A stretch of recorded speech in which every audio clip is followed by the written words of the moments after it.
Hi, I'm Marjorie Drucker, chef and owner of New England Soup Factory, and today we're making minestrone soup, a soup that is perfect any time of year.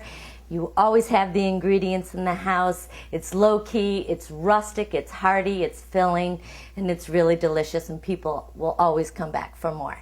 So to start, I'm heating a stock pot. I'm going to get it nice and hot. And we will start by adding a little bit of olive oil. This is about 3 tablespoons of olive oil. And when you make minestrone soup, you have to add ingredients in batches, different stages, so that you keep the integrity of the vegetables. You're not going to put the zucchini in first. You put things like carrots and onions and celery in first. So I'm adding about 2 to 3 cloves of garlic. I have 1 Spanish onion and 2 ribs of celery diced up. I have these big, beautiful round carrot coins. And we're going to add white cabbage. And white cabbage can cook along with the carrots, onions, and celery because it's a pretty solid vegetable.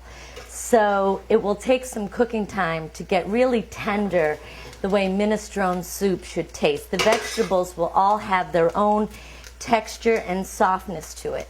These vegetables are going to sit and hang out in this olive oil and garlic for about 10-12 minutes, and then we'll start adding the other ingredients. Okay, we've given our carrots, onions, celery, and garlic and cabbage some time to wilt and develop some flavor. Now we're ready to add a second stage of our ingredients. We are going to add garbanzo beans and cannellini beans, about a 16-ounce can of each.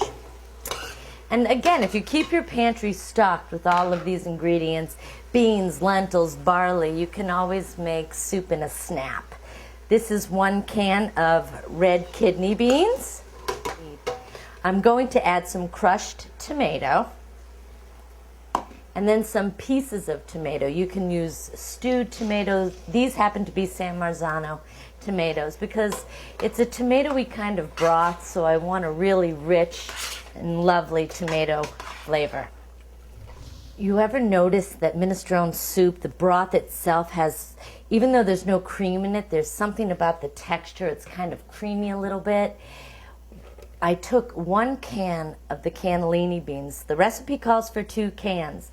1 is in the pot, 1 is pureed. That's going to create the beautiful texture that we know minestrone soup to be.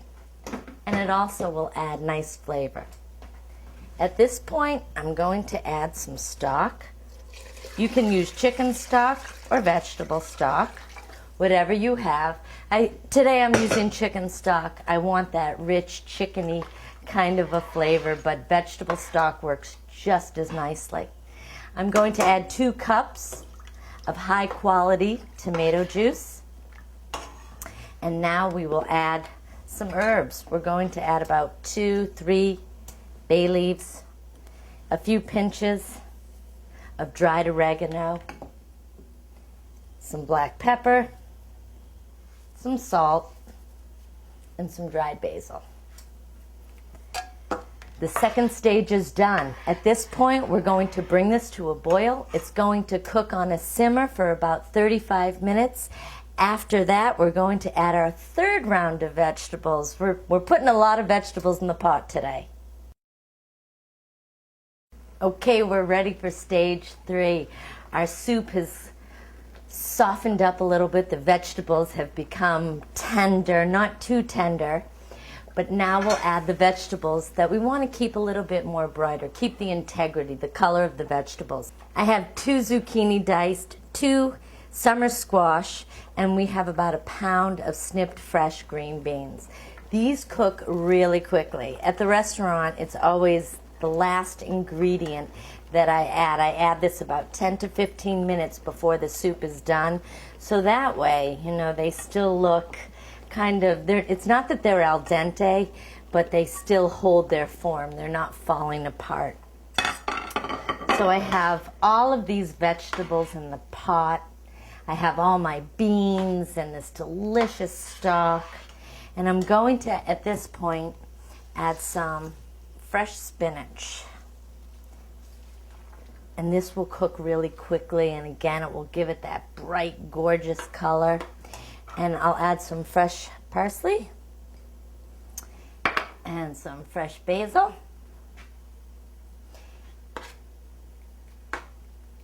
And we'll stir this in. It's almost time for soup, but not yet. I'm going to season it with a little bit of balsamic vinegar. This is a really thick one. It's more like a compound than an actual just vinegar. It's been reduced and it's more of like a seasoning condiment. I'm going to add a little bit of salt, a little bit of pepper, and I just want to taste the stock to see where I'm at taste-wise. It tastes great, just the way I want it to taste. While we are going to cook these for the last 15 minutes, we'll cook some ditalini pasta. Ditalini pasta is a little tubular Italian pasta. It's perfect in minestrone soup. Okay, our minestrone soup is made and we are just about ready to eat. I'm going to stir it up so we get a good distribution of all of the vegetables. This is the ditalini pasta. I was telling you about these cute little tubular pastas. I cook them till they're nice and al dente, and then I put it in cold water to stop the cooking, shake it dry, put a little olive oil, some fresh parsley, and then every time I serve a bowl of soup, I just slide a little bit of this ditalini right into my soup bowl, because if you add it to the soup and you leave it in there, it will get too swollen, too fat. So we'll add this lovely ditalini to the bottom of the bowl. We have our beautiful soup. And as I said, this is great for kids too, because kids love pasta. So in order to get to the pasta, you have to dig through the vegetables. This is going to be a really big bowl of soup. There's nothing I like better. We have our fresh oregano. We're going to take a little Parmigiano Reggiano with our microplane. Give a quick little grate of this. And we are all set to eat. Here is Marjorie's minestrone soup.